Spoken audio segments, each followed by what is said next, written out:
Hey, what's up? Back again. As always, this episode of Angles is brought to you by Richmond Vona Personal Injury Attorneys. Yeah, I get it. It's my law firm. I'm plugging it, but we can't do it without them. So thank you. And what an unbelievable guest, for real. Tom Eoannou, one of the most acclaimed, distinguished criminal defense lawyers in Buffalo, and also a gentleman who has put his heart, soul, time, money into restoring some historic buildings like the North Park Theater, Ulrich's, the Cornell Mansion, and more. I mean, we talked wild stories about people he's represented in the criminal world that will, trust me, if you're a criminal enthusiast, you like watching those documentaries, you're going to love his stories. He can talk all day, but then it was really, really interesting hearing him talk about how he's restored these amazing buildings in Buffalo and how the community's rallied around him to help him do it. So I think you're going to love this episode. I barely talk, which is a good thing. And he's the type of guy that you could just sit around and listen to for hours. So Tom Eoannou, awesome guest. Enjoy and let us know what you think. If you like it, like, subscribe, follow us, all the things. Helps us keep guests coming in. Thanks so much. Thanks for being here, Tom. No problem. Pumped to talk to you. I know we got going a little bit off camera. I have a tendency to do that, but I was asking you, I was like, what is like the day in the life like for you today? You've been practicing criminal law for, I think, over 40 years, right? Over 44 years. That's unbelievable. Yeah. I'm sure things have changed a lot. Things have changed dramatically. It really has. From the beginning, it's a complete evolution, in my opinion. What do you think are like the biggest changes, like as you kind of look back at your career? The biggest change is that when I started, there was John Condon, Paul Cambria, Joel Daniels, Herb Greenman, Terry Connors, Rod Personius. We were a very, very tight group. Mm-hmm. We didn't compete with one another. We helped one another. There was a camaraderie that was as close as you can imagine. That's all gone today, and I don't know why, but it's unfortunate. But back then, we were a small group. We had a wonderful reputation in the community for doing good work. We put our clients ahead of a fee, quite frankly. And I think, unfortunately, that has changed. Mm-hmm. There are great young criminal lawyers out there. But our particular group could try a case, and we won cases, but there wasn't Ring doorbells or DNA or geolocating on a phone. It's much more difficult today. Oh, yeah. So it was a completely different era when I started. Yeah, you mentioned, so I guess maybe I'm not trying to press you on this. Maybe you don't know the answer, but it is curious that, because I think, when I talk to personal injury lawyers too, I get the same sort of sense that like the camaraderie, like there's still some, but it's not the same as it used to be. I don't know if that's because of the competitive nature of the field now with advertising, and I don't know. I don't know if do you have any like thoughts about that? I think it's the competitive nature of the business. So back then, let's say 25 years ago, yeah, all of us had more clients than we could handle. Sure. There was absolutely no reason to compete. Someone would call me and say, I talked to Paul Cambria, and I'll tell you a great Paul Cambria story. And I would say, if my son was in trouble, I'd go to Paul. There was never crossing the line. Mm-hmm. Nowadays, that's completely gone, and I think there isn't enough business to go around, and that's because of the assigned counsel program, quite frankly. 90% plus in Erie County is assigned counsel. That's come under some scrutiny lately, too, I think. I don't know if it's justified, but what are your thoughts on the program? The program has systemic problems. Yeah, I'm very familiar with it. I don't do it, but it allows for billing that is over the top. Sure. There are cases that I've seen in the assigned counsel program that these lawyers would get double the rate mm-hmm. of the best attorneys in town. Yeah, and that's unnecessary. Yeah, no, I hear you. That it's we don't need to get into that. That's not why you're here. But just if people want to look into it, they could easily Google it and find some information. So, I want to go back because you talked about, especially early on, and it sounds like you still do this, right? Like you're putting the client over the fee, right? I'm sure there's many instances in your career where you are defending somebody and you have no idea if you're going to get paid, or you may just know that you're not going to get paid. Can you kind of talk about that? Sure. The most famous lawyer to come out of Western New York was Harold Boreanaz. He had a national reputation. He had a photographic memory. I was fortunate enough to try several cases with him. And I was talking to Harold one day, and he said, don't ever let a fee get in the way of a good case. If that case needs to be tried or that person needs your help, you make enough money at the end of the year, you just do it. And that's pretty much the way we functioned. I remember one time, Paul Cambria and I were good friends, and we used to compete in a friendly fashion, but it was a lot of competition.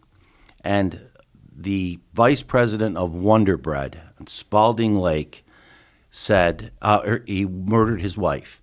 He had gone to ECMC. They told him basically take 2 aspirin, come back on Thursday. Well, on Wednesday, his wife was in the ladies' room at the home, and he walked in and stabbed her to save her. A tragic, tragic case. He was a nonviolent man. He was a very sweet person. He had 2 children that were obviously devastated. The father was in jail, and the mother was dead. And they couldn't decide whether to hire Paul or myself. And this was the first time ever that Paul called me up and he said, hey, Eoannou, why don't we go to the party together? And I said, sure, Paul. Paul used to get fees way larger than mine. So they came into the office. We sat in Paul Cambria's office, and he said to them, $100,000. This was 20 years ago.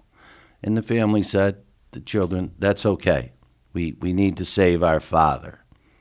And I walked out saying, wow, that's the biggest fee I'm going to get to date. About 3 days later, Paul calls me up, Eoannou. I go, what's up, Paul? He said, we can't take the money. We got to give it back. I said, I'm more than happy to do so. We did an insanity defense. Judge Mario Rossetti took an enormous amount of sympathy in our client. He got a 2 to 6 year sentence instead of life. And that's the way it was done back then. And that's a case, when you look back on your career, you're glad you gave the money back. Yeah, for sure. And what led to giving the money back, out of curiosity? Just dealing with the kids Just and the right knowing thing to do? they needed the right thing to do. And I remember Paul, because he was known for getting the money, and he was very gracious and very kind and compassionate to these kids. And we did the whole thing for free. I think that's something that hopefully, because I know there are lawyers and law firm owners that listen, that's something that we can't lose that. I mean, obviously, whether you're a criminal defense lawyer, a personal injury lawyer, you're a business lady or whatever, I mean, you have it's a business. It is a business. You have to make ends meet. You have to, provide for the people within your firm or your family or whatever. But there are cases, right? Where if it's the right thing to do, we are lawyers, you should do it. There was a young man named Dennis Stroud. He was accused, and they were searching for him, of stomping a landlord on the east side, Dennis Traska, to death by standing on the trunk of a car and jumping on his head. He had been identified by 3 people. He came into my office, and he said, I didn't do it. So I listened to him, and I said to myself, he didn't do it, even though 3 people had ID'd him from a photo array. So I called up Joe Riga, who was the head of homicide at the time, a very wonderful man too. I said, Joe, we're going to do this a little different this time. You come down to my office, just you. You sit in the conference room with my client, Dennis, and you interview him. And if you don't think he did it, let him out the back door, and we'll make arrangements later. But I want you to hear this kid out. Joe came in. He said, after an hour, he said, Tom, I don't think he did it. I said, no, I don't either. He let him go. They arrested him 2 days later. So I decided that I would hire an ex-FBI agent, Tom Thurman, to investigate the case. The IDs were no good. We ultimately got him acquitted. And my private investigator bill, this was 15 years ago, was $25,000. And I always tell people it's the best $25,000 I ever spent. That's amazing. How does that work in general? I'm sure people will be really curious. I'm sure this happens all the time. Will people walk in, whether they're coming in or not, and they're accused of, say, murder or something obviously very serious, where the full weight of the government is coming down on them, and they come in and they tell you, hey, I didn't do it, or, whatever. Like, how do you, it sounds like you can, after all these years, it sounds like you're pretty good at assessing whether or not you think it's something you want to take on, whether you think that they're innocent. I'm just kind of curious, like, your initial process of how you go through that with somebody. In the Joe Giovanni case, who was convicted again of a minor offense considering what he was charged with, the government spent millions of dollars to convict him.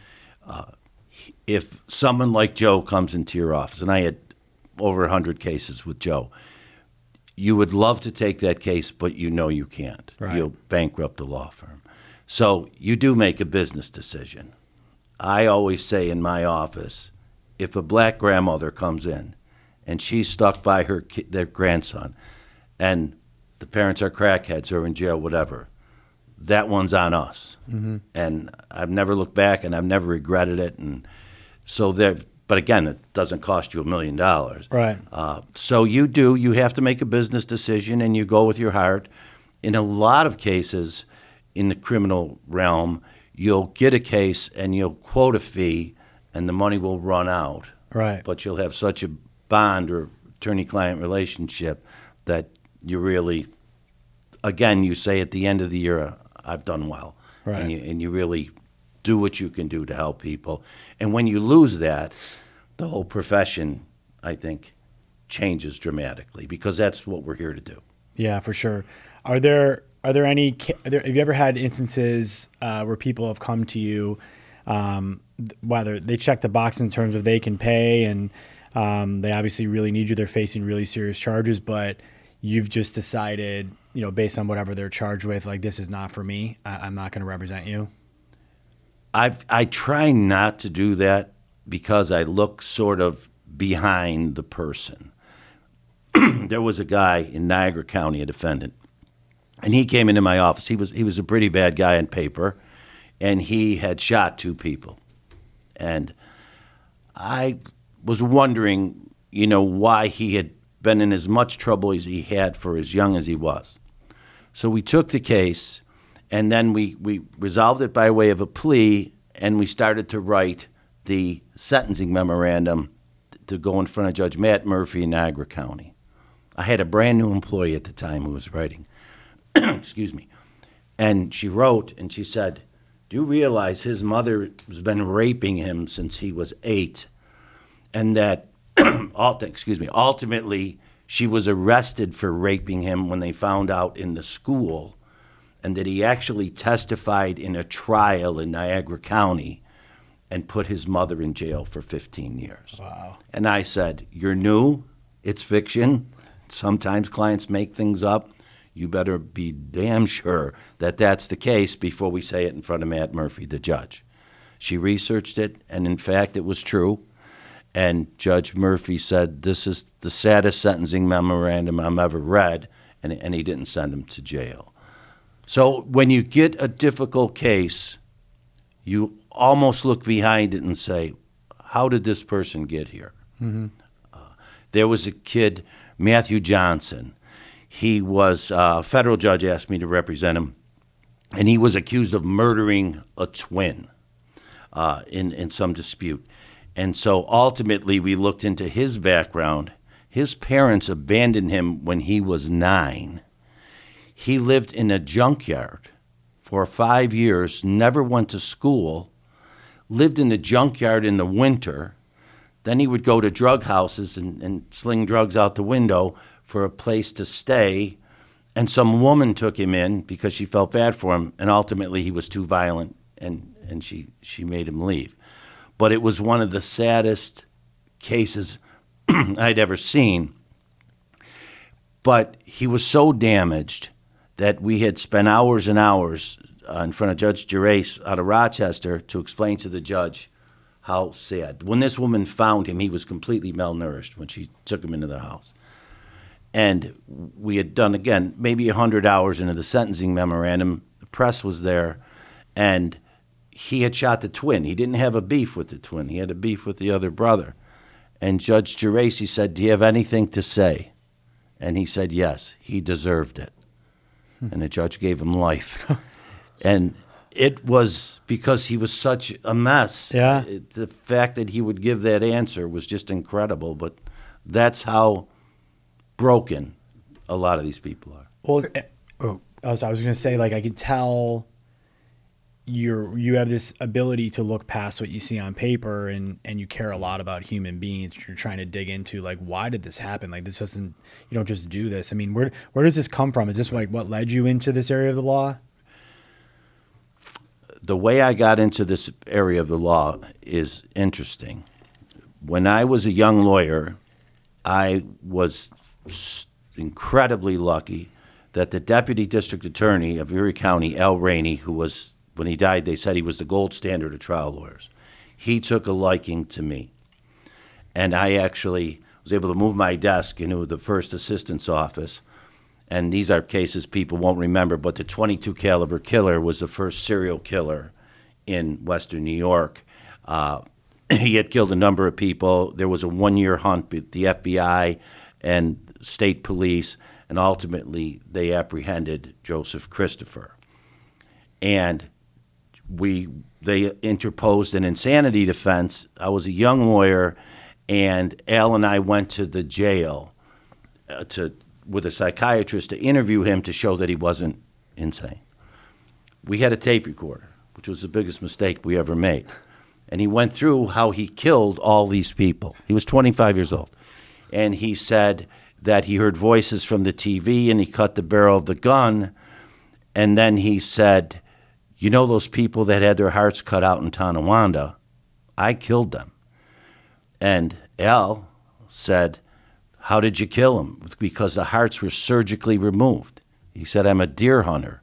I know exactly how to remove the hearts. And Al turned to me and he said, shut the tape. And I said to Al, we can't prosecute this kid. This kid is super sick. It's so sad. He'd never been arrested a day in his life. Well, they gave him life in jail. He died in jail about 8 years later. He's a very tall, slender, sad sack. And then there was a kid named John Justice, who was a valedictorian in a high school in Kenmore. He wanted to go to a expensive college. His parents said they wouldn't send him. He went home and he killed his mother. He killed his father, and then he killed his little brother. He got in a car, floored it down Military Road, and 100 miles an hour hit a car where a kid was going to hockey practice, killed the kid. Wow. But he lived. And he was sick. So we did these very high profile two cases, and we got the wrong result on both. And I said, Al, we put two people in jail who are very, very sick. And it was an election year. Joe Christopher had killed black victims, and I felt there was a political spin to it. So I went down to Niagara Street. I had lunch. I penned a resignation. I walked in the office, handed who's now Judge Arcaro the resignation, and I walked out. Wow. And that was it. And that was it. And then I was on the other side. Is there, like, when you're obviously you've faced God knows how many cases like that. Is there like a fine line between, in your mind, this person's sick and they don't deserve to go to jail versus they're not sick and I just need to do my job here? Yeah.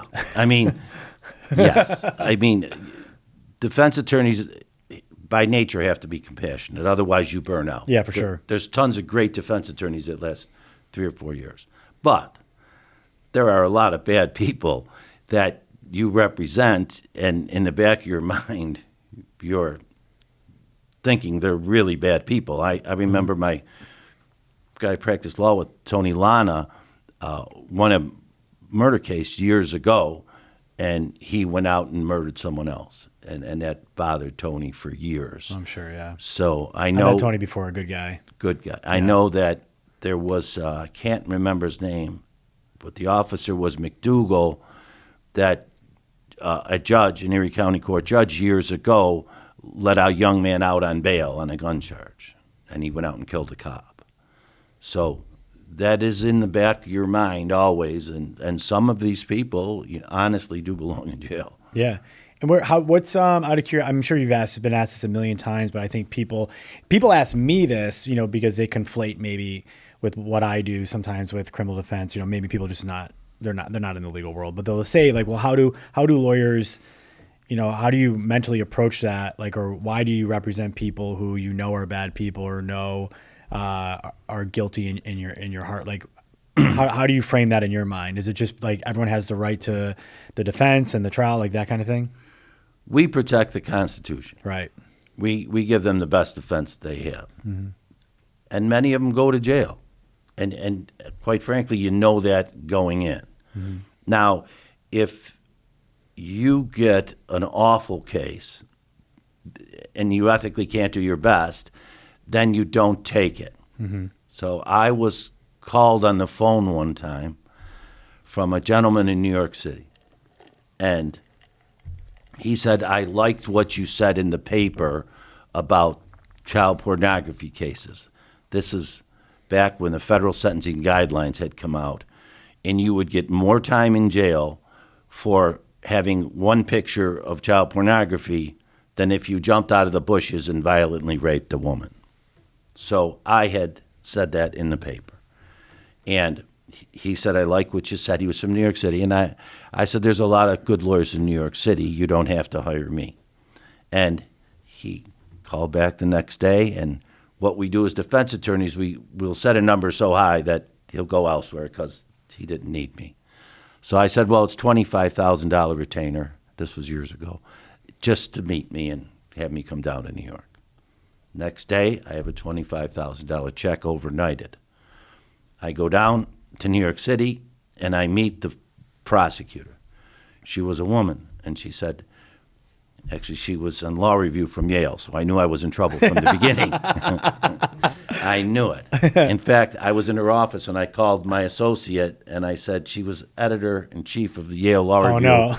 How smart is she? He said, she's a lot smarter than you are. She's one of the smartest young lawyers in the country. I said, great. So he had 1,242 videos of infant porn where people from third world countries with masks on and beer guts would literally have these little 2-year-olds in like thigh highs and rape them. And it was incredible to watch. You have to watch it because that's what determines the sentence. And oddly enough, in that case, there was a judge who was a former U.S. attorney, and this person that I represented was terribly, terribly abused as a kid. And the judge actually took sympathy on him and reduced his sentence dramatically. But had I known that going in, I would have never touched that case. Yeah, I mean, does this stuff stay burnt in your mind or stick with you, whether it's a situation like that or, I mean, obviously you've seen everything, insane photos, video. I mean, how do you compartmentalize, or how do you deal with that? I've been told by my doctor, unfortunately, after heart surgery, that your body has a hard time with it. Mm-hmm. You think about it, you dwell on it, you don't think it affects you, as my doctor says, but it has a toll. It takes a toll because you're doing it nonstop. Yeah. I mean, you're going from one to the other to the other. Yep. Today, when I leave here, I'll go to the jail, and I'll be seeing this client for the second time. He is accused of becoming paranoid, thinking that someone was raping his ex, and hit the person with a hammer, the claw of a hammer, 10 times, stabbed him 6 times, and the photographs show actually blood coming through the ceiling. Now, you can't look at those pictures and not be affected. Yeah, for sure. Yeah. But you still have a job to do. So it sounds like obviously you look at them and you're able to say, hey, it's probably like a subconscious thing. Like, hey, let's put it to the side and I got to do my best for this person no matter what. Yeah. Can I ask a question? Yeah. You talked earlier about your gut or your intuition. Yes. Have you ever been wrong in what you thought a client was and who they were after you interviewed them, and then it came out totally different? Many times. Too many times. Too many Sorry times. to put you on the spot. No. There are fraudsters out there, that can con the daylights out of you. Oh, yeah. And there are sociopaths out there. There are narcissists out there. There are people that are awful that think they're victims. So, yeah, I mean, I don't always trust my gut. The fraud's at next level these days too. Like, I'm not going to get into it now, but like, we have people who try to defraud us, like where they'll come in the door with like these cases and they have photos and documents and like they know exactly what to say for us to be like, wow, this could be like a really big case. And then it's a whole thing. It's crazy. Looking, again, you've been doing this for 44 years. Is there like one case that for whatever reason, like you still think about, like that you're like, for whatever reason, like either it was like, man, that was.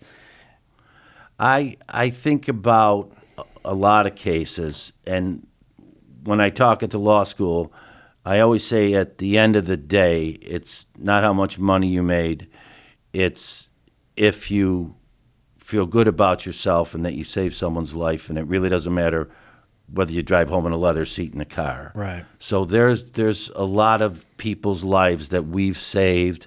Dennis Stroud, the one who was accused of stomping on the individual. There have been people wrongfully accused of murder that we've had acquitted, and those are the ones that stick with you at the end of the day, that you've done something special, and you've done it not for the dollars, but because it was the right thing to do. And there are a lot of them.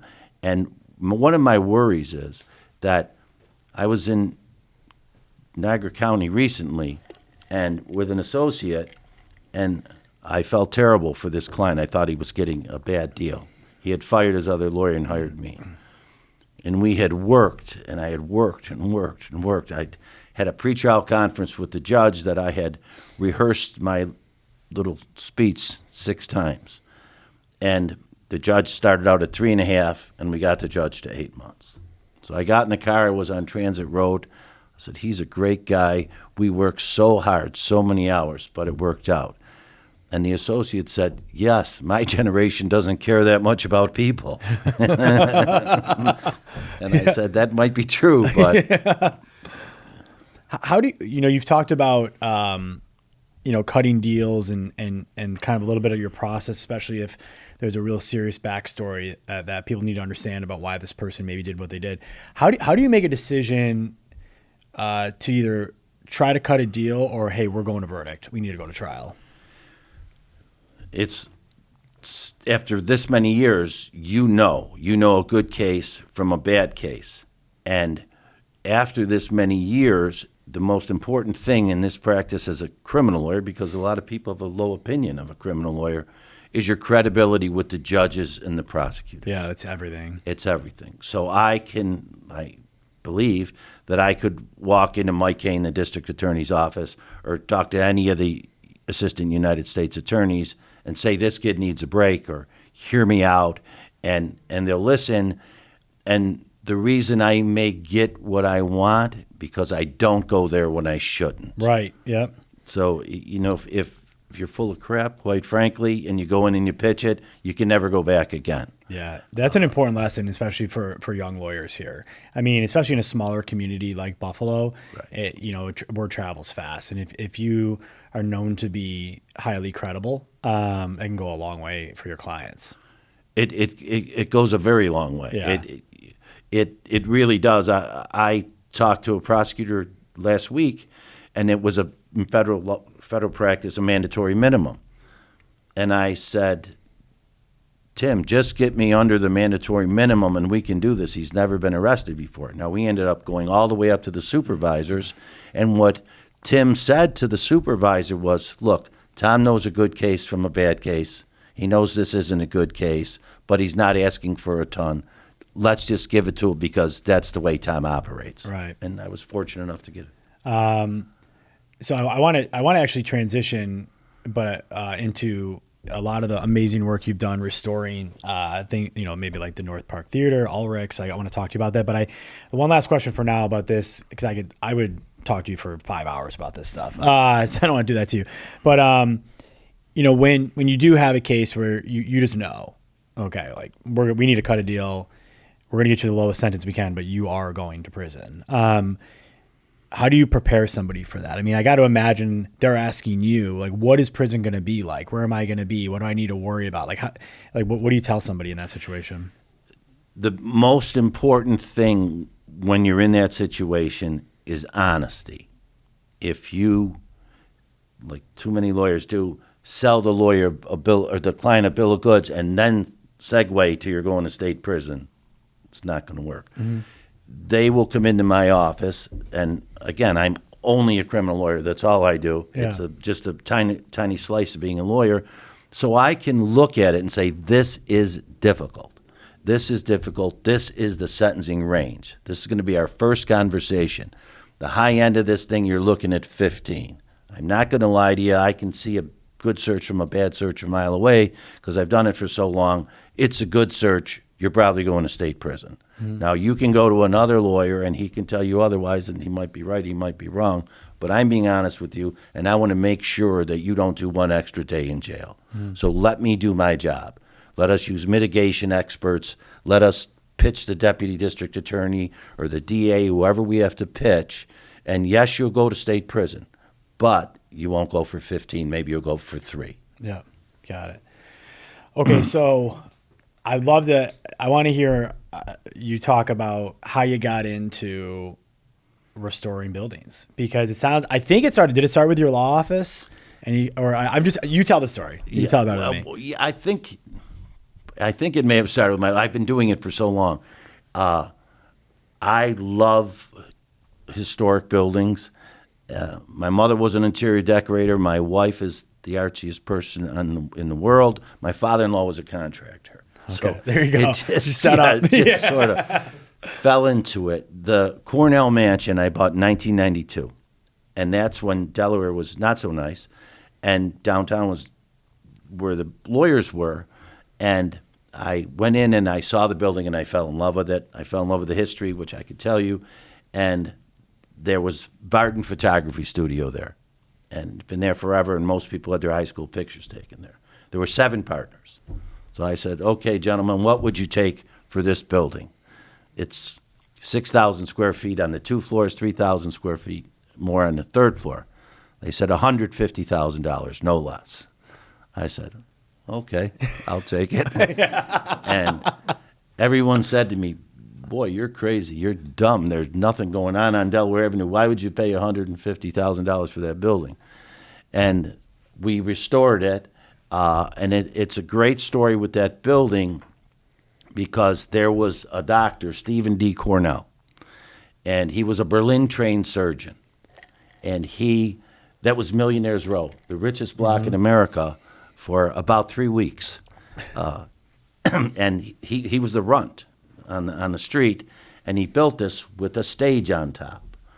And they said there was a theater up there, and I never believed it because it was little chopped-up offices. So he then went and loaned his friend, back then, which was a fortune, $30,000. His friend was Mr. Troico, who invented the windshield wiper. Yeah. He very quickly quit becoming a surgeon and actually ended up running a movie theater, which is pretty ironic. That is very ironic. Right. So years later, I always sit in the front corner office. I can tell you a funny story about that too. When the FBI came and said, "Don't sit there," but okay, I want to hear that. Yeah. Okay. Keep going though. Yeah. So I went upstairs. These little chopped up offices, and actually, there's an article from the '50s in the Buffalo News that young women that were pregnant would go up there and they would stay with their babies so they wouldn't be stigmatized in public. Some philanthropist had done it. So I was sick of being in the front window, so I said to my contractor, you know what, this is tiny, just make me a little bit of a bigger office and see what we can do. And the ceiling was very, very low. So he popped through the ceiling and he said, Tom, it goes up about 12 feet. I said, oh, okay, let's take a look. So we looked, and it was a beautiful ceiling. Wow. And then we went through 2 walls on the side, and we found 2 fireplaces. So I said, there is a theater up here. I had done the North Park, and the same people that had worked on the Shea's downtown had done the plaster work at the North Park. So I brought them all in and said, let's go to work. And it's pretty large. I'll say 1,200 square feet, 1,000 square feet. It took us 8 months. We restored the plaster. We restored the entire theater. There's a balcony with a brass rail, which where the press would not mingle with the elite. And I put it all together. I moved my desk up there and put in antiques from the period, even the lighting. And then I sat in the room and I said, I can't sit here. This looks ridiculous. Looked like a small man in a very large room. So I went right back downstairs. But Katherine Cornell, Cornell Theater at UB, her grandfather, Stephen, had built the building, and she was actually on that stage. In her memoirs, she said, I never did a movie because of the theaters at my grandfather's theater at the Cornell Mansion on Delaware. So it's a historic building. It's a great building. There's so much history in so many buildings in Buffalo that we're just driving by all the time and we have no clue about. It's amazing. I love hearing stories about that. So what's the story about why you can't sit in a certain office in the building? I don't know. I can sit in a certain office. I don't know which one. Oh, I'm sorry, with the glass window. I'm sorry. I was going to say I sit there again, but for a while. So the FBI called me one day, actually called my secretary. I was in court and said there was a gentleman that was in Atlanta. There was a lot of drug dealing between Buffalo and Atlanta where he had 3 names on a list that he was going to kill. And one is this woman that he had followed to a wedding in Atlanta. And we caught him with this list. The second name on the list is Tom Eoannou. And I do sit right in the front window. It's a very specific last name, too. There's no mistaking. It's you. I'm not sure it was spelled right, but I was going to say. FBI was pretty sure. So I came into my office, and it was empty. My secretary panicked. She left. Everybody left the building. They thought it was going to get shot up. So I called my secretary. I said, get back to work. She said, I'm not coming back to work until they arrest that guy. Yeah. They did arrest him, by the way. And he went to jail. But he did. He was apparently out to kill me because of some witness that I had represented against him. That's funny because I was going to ask you about that. I mean, you deal with a lot of dangerous people. But are you ever worried about that? Have you had instances like besides that where like, oh man, like I may need to ask somebody to come run some security for me here? Yes, not security per se, but I represented a mobster out of California one time who had been shipping kilo weights cocaine to Buffalo, and he was a big time guy. So the organized crime task force, it was at the time, came to me and said, if this guy cooperates, rather than do life, we'll give him the keys to the jail cell. He walks out. So I went, saw John. Actually, no, John had made bail. And John was in my office, and I said, John, this is the deal. You're facing life. It's a difficult case, but the government has said that if you cooperate, they'll give you won't do a day in jail. He said, and if you say it again, someone will show up in your office with a ball-peen hammer and cave in the side of your head. Do we understand each other? I said, very clearly, sir. I hear what you're saying. Got it. Yeah. Okay, so we'll get back on track. So the North Park Theater. Right. I mean, Cornell Mansion sounds like an undertaking, but North Park sounds like daunting. Can you talk about how did you even come to purchase the North Park Theater, and then talk about the journey of restoring it? So I had known Oscar Smuckler, who was an old, well-known lawyer in the city of Buffalo, whose little tiny law office was in that block on Hurdle. Right. And he had said to me that this woman, Lydia Moulet, wanted to sell the entire building. And she was willing to hold paper because I didn't have enough money. So I didn't know what I was doing, and I said, yes, I'll buy the entire building and make payments. So the North Park Theater had 3 light bulbs in the marquee, and when it rained, the water came right to the marquee. The floor was actually sagging, and the seats, the springs were through. It was in complete disrepair. There was a hole in the ceiling, in the plaster, not the top ceiling, that you could drive a Buick through. I mean, it was a disaster. So there was a tenant there, and I told him that he should fix the theater because the neighborhood was, they thought it was my theater, and it was just awful. All right. And he told me that I only see that theater when I'm on my way to Fiamma Steakhouse, basically what I could do with myself. So I locked him out. And his lawyers called me and said, you're acting threatening. You've locked him out. You're a lawyer. You know you can't do that. I said, well, I did it. So they sued me in front of this civil judge, Judge McCarthy, an older gentleman. And it had gotten a little hostile. And he said to me, Tom, you're a lawyer. You should know better.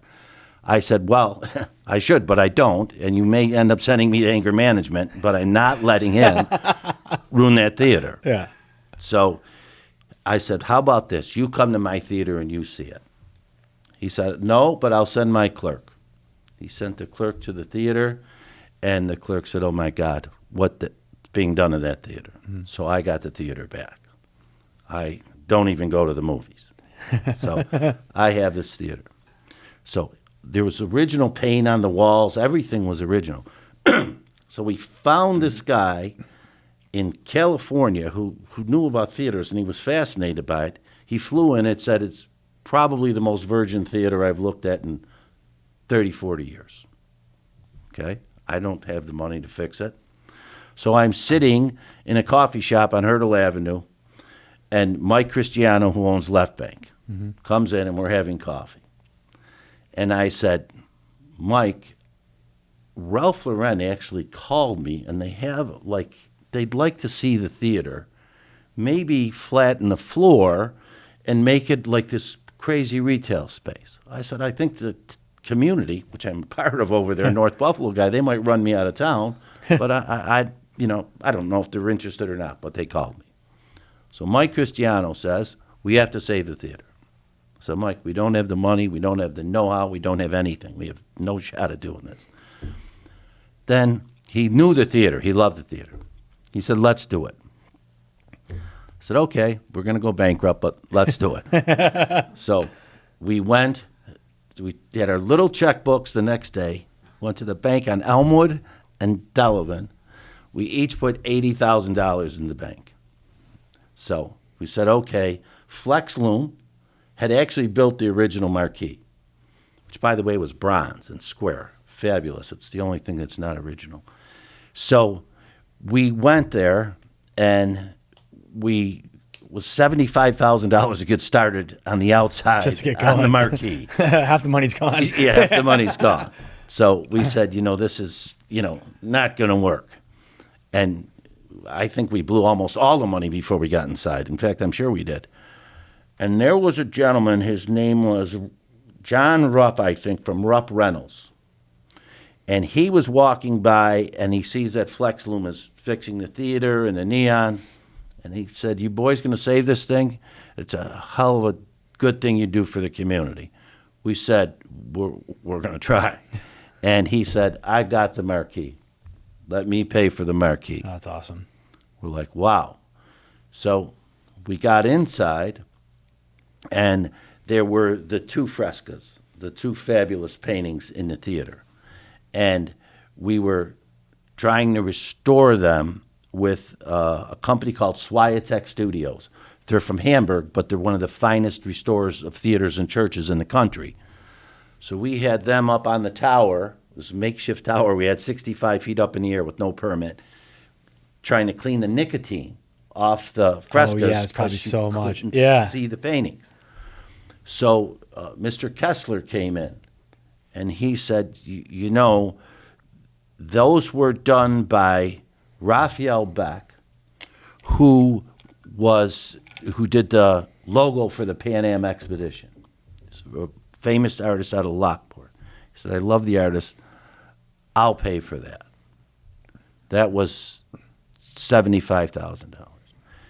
I would say over the period of, it took us 7 years, start to finish, close to $1 million, if not $1 million, by people saying, let me do this, let me do that. That's amazing. Yeah, it was absolutely amazing, the community outpouring. Now, it's a 501c3. We've never taken a penny out, but then we had to run the theater. Yeah, I told how Mike, do they run a movie theater? Yeah, I said, I'm good with plaster and toilets, but, that's sort of where it ends with me. So Ray Barker was the manager of the theater for many years, but never was allowed to pick a movie. So he said, I can do this. And he is there today. He's the reason the theater is a success. He's an absolute genius and the kindest man you'd ever meet. So we said, here's the interview process. We don't have anybody else. You're hired. I mean, and he couldn't get movies because they'll sort of blackball you in the industry. And I remember we just got it so we could open it. It wasn't great. And we had a Russian subtitled ballet movie with about 4 people in there. And I'm like, okay, we're going broke overnight here. This isn't good. But somehow, some way, Ray would go to New York and he'd go all over, and he sort of showed how cool the theater was. And the next thing you know, we were asked to do premieres for Elton John and Bill's 30 for 30, and all of a sudden it went to Hollywood. And we were very proud. Just before COVID, we would do 41,000 people on the street on Hurdle. Wow. If there was a good movie, I would go into a restaurant. I would get a free drink and a dessert. They'd say, you packed the place. If the movie wasn't good, they'd say, hey, Tom, you better get a better movie. Yeah. And the one that put us on the map, believe it or not, was Brokeback Mountain. Brokeback Mountain was about 2 gay gentlemen, and no theater would touch it. Oh, wow. Okay.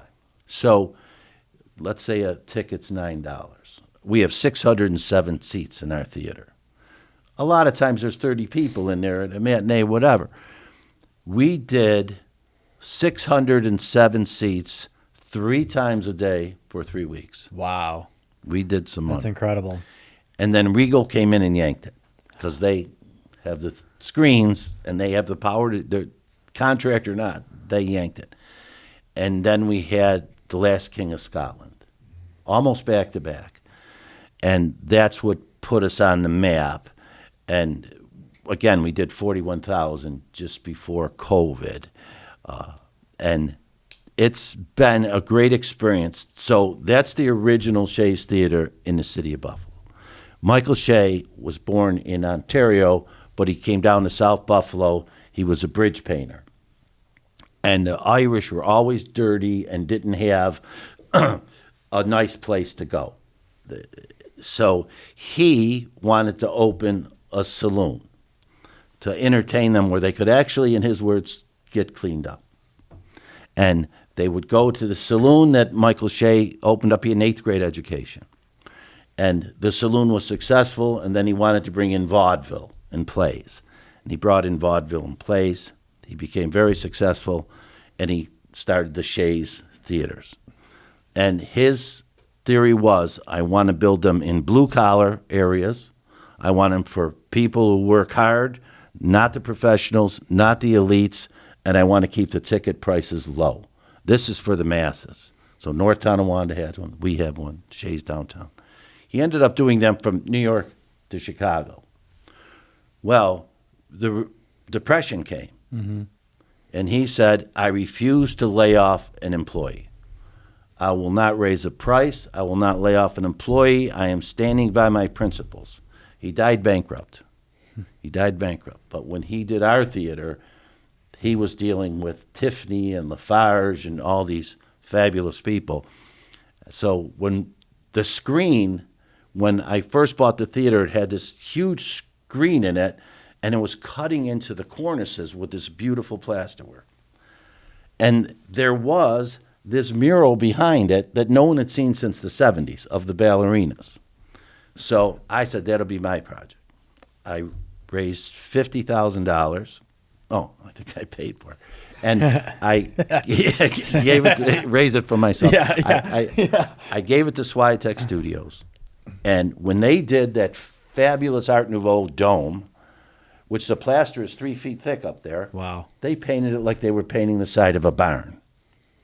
When they started to do the ballerinas, they were getting excited.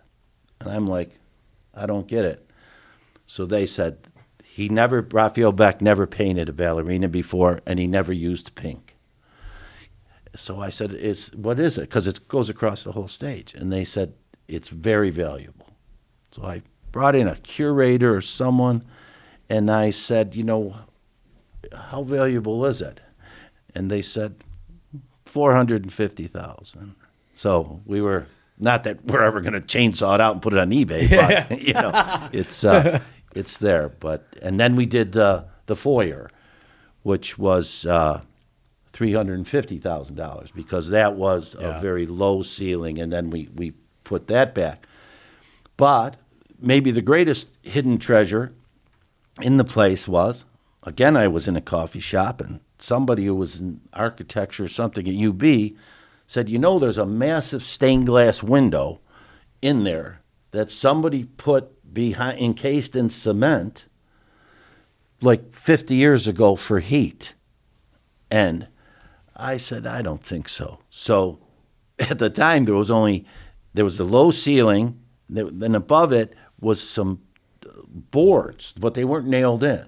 So I crawled across the boards, and I see this encased like wall there on the top out above the marquee, and I can see some light, and there's the stained glass window. So I said, there's a stained glass window in here. So now we had to figure out, how do we get to it without destroying it? Yeah. So they had screened mesh about 2 or 3 inches off the window. So we had some company come in and peel off the mesh, but then the window fell apart because the lead was rotted. And that was an 8-month project. Wow. But they had the same face of comedy, the exact same face, and the same face of tragedy that's up in front of the stage with the ballerinas. So that was wonderful to find that and put that back, and now we have it completely lit up above the marquee. That's amazing. Do you have any questions about that? Because I know you said you might have one. I don't know if you do now.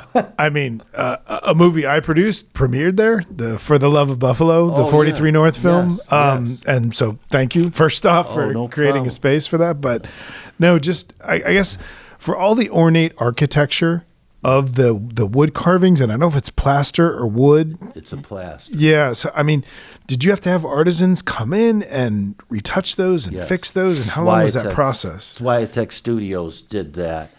And there was another group, actually, that were European, and they were so talented. It was just amazing to watch. But if you look up on the top of the walls, there's the Greek dancers all the way around the theater. It's just amazing. So the Shea's downtown, which is much more elaborate than ours, that was done by American plasterers and workers. Mm-hmm. Ours was done by Europeans. Huh. And you can see the difference. Yeah.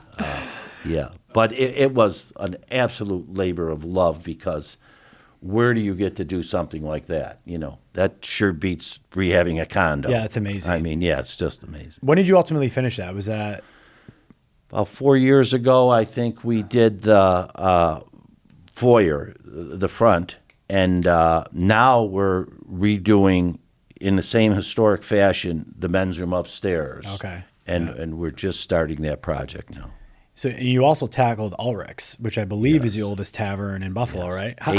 Was this like after North Park and like, oh yeah, this call Tom, he's gonna do it? No, this was a chase. I have a lot of stories. You'll think I'm odd, but so it was built in 1868, and it's got this fabulous history where they had the elevator in there, and the police chief would call up during Prohibition, and they'd put all the booze on the elevator and put it in the basement. They'd come in and smash 5 bottles and leave. The elevator was still there. It was all original. By now, I'm pretty addicted to fixing up old historic properties. And I knew of Ulrich. I'd been in Ulrich. I knew it pretty well. And they were doing the medical corridor, and the gentleman had gone broke. His name was, I don't want to say his name because the city went broke. Yeah. But so he wouldn't talk to anybody because he was born and raised in the building.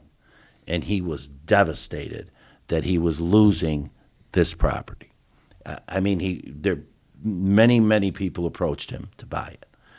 So I was talking to someone one day, and he said, I know him. I said, could you just get me a sit-down with him? He said, I know him well enough that I could. I met him, wonderful guy. And I said to him, what's going on with this building? Because it was closed.